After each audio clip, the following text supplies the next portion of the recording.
नमस्कार, म निहाल गिरी, सुकना games and sport एसोसिएसनको महासचिव र मसँग हुनुहुन्छ हाम्रो सङ्गठनका कोषाध्यक्ष क्याप्टेन सुरेश प्रधान सर, उपाध्यक्ष हुनुहुन्छ सर निरेन लामा, हाम्रो पूर्व अध्यक्ष साथै वर्तमान एडभाइजर सर शत्रुघ्न पोखरेल र साथै हाम्रो एक्जिक्युटिभ मेम्बर साथै टेक्निकल टिमका हाम्रो मेम्बर है सर रोनाल्ड सुब्बा है र सम्पूर्ण अनलाइन मिडिया हेरेर बस्नुभएको दर्शक महानुभावहरूलाई सुकना गेम्स एन्ड स्पोर्ट एसोसिएसनको पक्षबाट स्वागत औ अभिनन्दन टक्राउँदै तपाईँले हेरिराख्नु भएको 19औं गोल्ड कप युवा मामला अनि खेलकुद विभागद्वारा सहयोगिता है गोर्खाल्यान्ड क्षेत्रीय प्रशासनको सहयोगितामा आरम्भ भइरहेको यो 19औं गोल्ड कपको पनि हामी अन्तमा आइसकेको छौँ र अहिलेसम्म भएको रोमाञ्चक खेलमा है हाम्रो भोलिदेखि सेमी फाइनल म्याच आरम्भ हुन गइरहेको छ र हामीले हजुरहरूलाई कमिटमेन्ट गरेको जस्तै 45 मिनटको खेल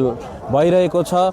यसरी नै अन्डर 14 इन्टर स्कुल टुर्नामेन्ट पनि भइरहेको छ। त्यसमा गडविन स्कुल ए पोलबाट फाइनलमा प्रवेश गरिसक्नु भएको छ भने भोलि दोस्रो सेमी फाइनल हुन गइरहेको छ। त्यो तपाईँको सुकना हाई सेकेन्डरी स्कुल र माबट हाई स्कुल जो गत वर्षको च्याम्पियन हुनुहुन्छ यो अन्डर 14 को म्याच बिहान 10 बजेदेखि यही खेल मैदानमा भइरहेको छ भने भोलि अति रोमाञ्चक आइएसएल प्लेयर र आई लिगका प्लेयरहरूले सजित र जडित हाम्रो लेजेन्ड एफसी हुनुहुन्छ भने हाम्रो क्षेत्रकै स्टार प्लेयरहरूद्वारा जडित र सजिएका तरुन्जाबाडी फुटबल क्लबमा चाहिँ एउटा भिरन्त हुन गइरहेको छ। यहाँ पहिलो सेमी फाइनल र त्यो सेमी फाइनलमा सम्पूर्ण दर्शक महानुभावहरूलाई समयमै 2:30 बजी नै आएर खेलको आनन्द उठाइदिने हामी सुकना गेम्स एन्ड स्पोर्ट एसोसिएसनको पक्षबाट अनुरोध गर्दछौँ। साथै 25 तारिक हाम्रो बिहान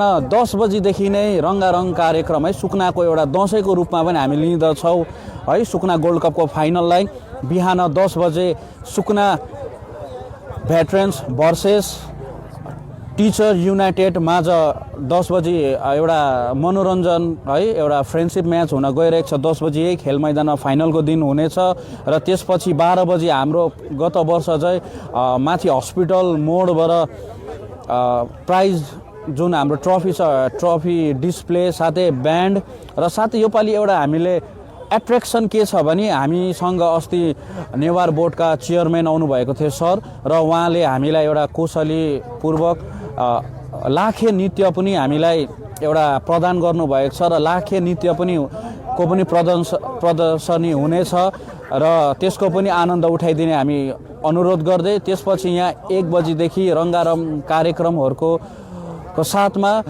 हाम्रो प्रमुख अतिथि हुनुहुन्छ गोर्खाल्यान्ड क्षेत्र प्रशासनका अध्यक्ष श्रीमान अनित थापा सर। यसरी नै विशिष्ट अतिथि हुनुहुन्छ हाम्रो अमर लामा सर एडभाइजर जिटिए र हाम्रो त्यस समापन समारोहका अध्यक्ष हुनुहुन्छ चार्ल्स माबट सर र यसरी नै हाम्रो क्षेत्रका सभासद परेश तिर्की सर, सुकना ग्राम पञ्चायतका प्रधान मन्जु उडाउ म्याडम र हाम्रो युवा मामला अनि खेलकुद विभागका सभासद नवराज छेत्री सर साथै गण्यमान्य अतिथिहरू हुनुहुन्छ र हामीले हाम्रो क्षेत्रका है जो पूर्व खेलाडीहरू हुनुहुन्छ साथै जहिले पनि है भाइचुङ भुटिया सर हामीसँग आइदिनुहुन्थ्यो तर उहाँको सिड्युल अहिलेसम्म पनि फिक्स हुनु सकेको छैन।